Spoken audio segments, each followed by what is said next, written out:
안녕하세요. 오늘 내용은 너무 중요해서 대표님들 모두 앞으로 사업 방향을 설정하는 데 있어서 한 번씩 참고하고 고민해 보시면 좋을 것 같은 주제를 가지고 왔습니다.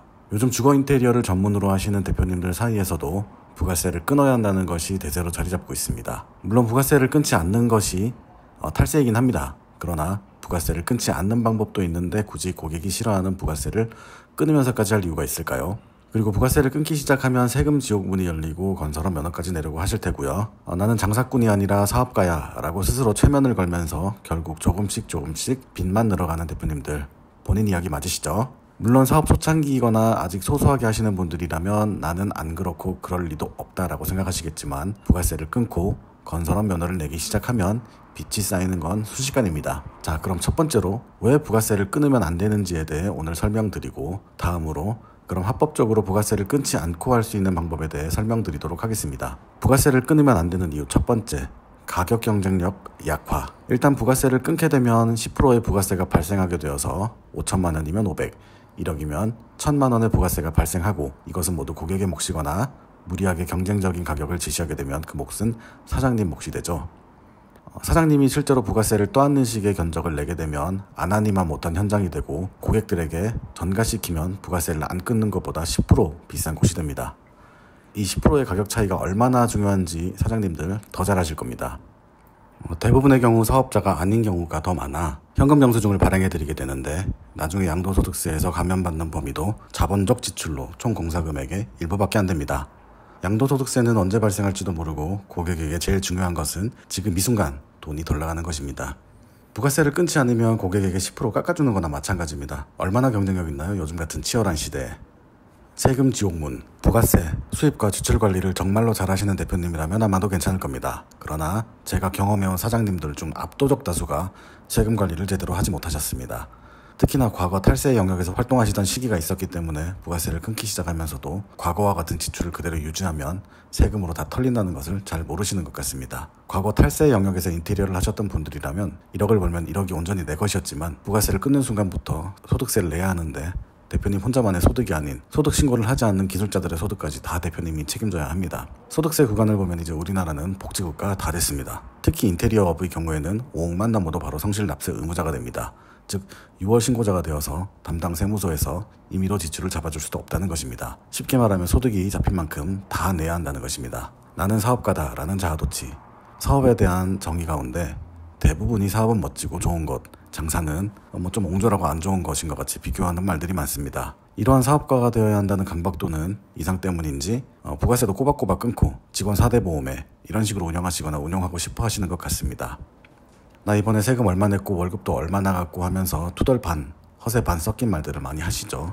대표님들이 이상적으로 생각하시는 사업의 영역에 진입하는 순간 앞서 말한 두 가지 때문에 서서히 가랑비에 옷 젖듯 지옥문이 열린다는 것을 아시게 될 겁니다. 일정 공정이나 기술을 표준화해두면 시스템화가 쉬운 것은 사업화가 쉬운 반면, 인테리어업은 100개의 다른 현장에 100개의 다른 디자인이 필요한 영역이라 사업화가 상당히 힘들고 성공한다 해도 규모가 다른 업종에 비해 아주 작고, 사업화 성공은 어마어마한 부채와 함께 따라온다는 것을 아셔야 합니다. 하이엔드 업체가 되고 싶어하는 망상, 실제로 엄청나게 많은 실상 대다수의 업체들이 가랑비에 옷 젖듯 빚을 쌓아가고 있지만 이미 강을 건너버렸기 때문에 돈을 돌리려면 계속해서 이 사업을 해나가야 합니다.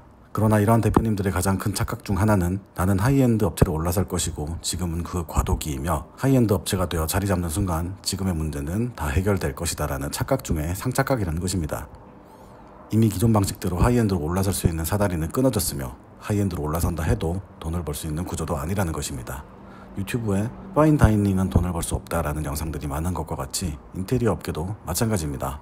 대표님들께서 이상적으로 바라보고 계신 하이엔드 인테리어 대표님들도 아주 소수를 제외하면 엄청나게 힘들고 부채를 쌓아가고 있다는 것을 아셔야 합니다. 하이엔드로 올라가려면 가장 먼저 올라갔어야 합니다. 그래야 돈 버는 하이엔드가 됩니다. 가장 먼저 하이엔드로 올라갔다면 유명해서 유명한 사람이 되었을 것입니다. 후발주자로 올라가면 황새 따라가다가 다리가 찢어질 겁니다. 앞으로 마지막 남은 하이엔드 기회가 하나 있는데 그건 꼭 놓치지 마시길 바랍니다. 그럼 부가세를 안 끊고 탈세하란 말인가?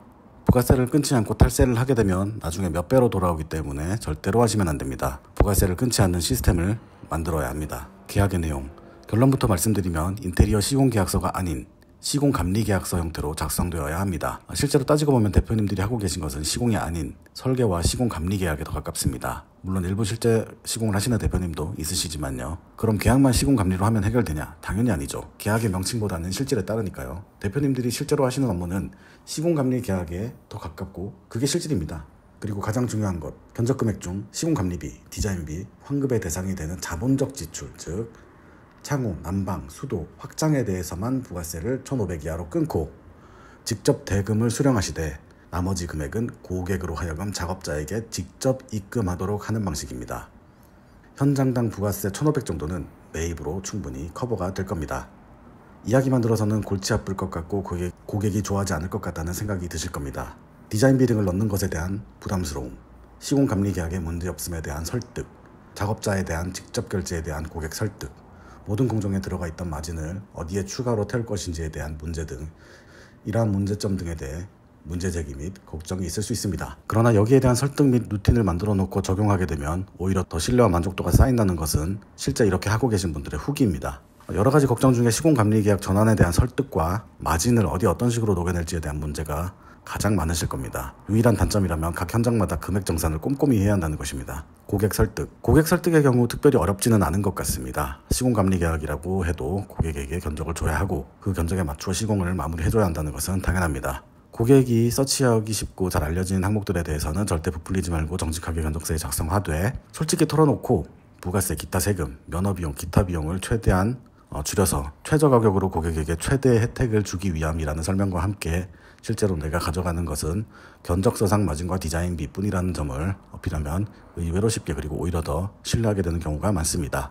실제로도 조금 머리를 많이 써야 하는 부분은 마진을 어디에 태울까입니다. 이 부분은 정면 돌파하셔야 됩니다. 마진을 7%, 8% 넣지 말고 15에서 20% 그리고 디자인 비용까지 필요하면 넣으셔야 합니다. 그럼 걱정되는 부분이 있죠. 아니 무슨 마진을 이렇게 많이 먹어? 라고 생각할 수도 있다는 것입니다. 그러나 이건 큰 문제는 되지 않습니다. 총 인테리어 비용이 더 저렴하면 됩니다. 마진은 다른 것도 실제로 더 높겠지 하면서 생각하고 그냥 넘어갑니다. 마진을 태우는 방법 예시. 믿을만하고 친한 작업자가 있다면 리베이트 받는 방법이 있겠고요. 예를 들면 목자재나 전기업체에 더 많은 돈을 입금시키고 예치금으로 모아서 쓸 수 있는 방법 등이 있겠고요. 그리고 현금과 관련된 유튜브에 공개하기 어려운 방법 등이 많습니다. 단순히 현금을 수령하는 것, 그것뿐만 아니라 이 현금을 어떻게 돌려서 나에게 마진으로 돌아오게 하고 할 수 있는 것들, 그런 것들이 많습니다. 유튜브라서 더 길게 설명하진 않겠습니다. 아마 계산이 빠르고 경험이 많으신 분들이라면 이 정도 아이디어만 가지고도 시스템과 상담 루틴이 척척 만들어지는 분들도 계실 겁니다. 다시 한번 말씀드리지만 이건 제 내피셜이 아닌 많은 분들께서 하고 계신 방법이고 동네 장사일지언정 진정 월천 버는 분들은 이런 분들이라는 사실을 아셔야 합니다. 감사합니다. 오늘 내용이 유익하셨다면 구독과 좋아요 부탁드리겠습니다.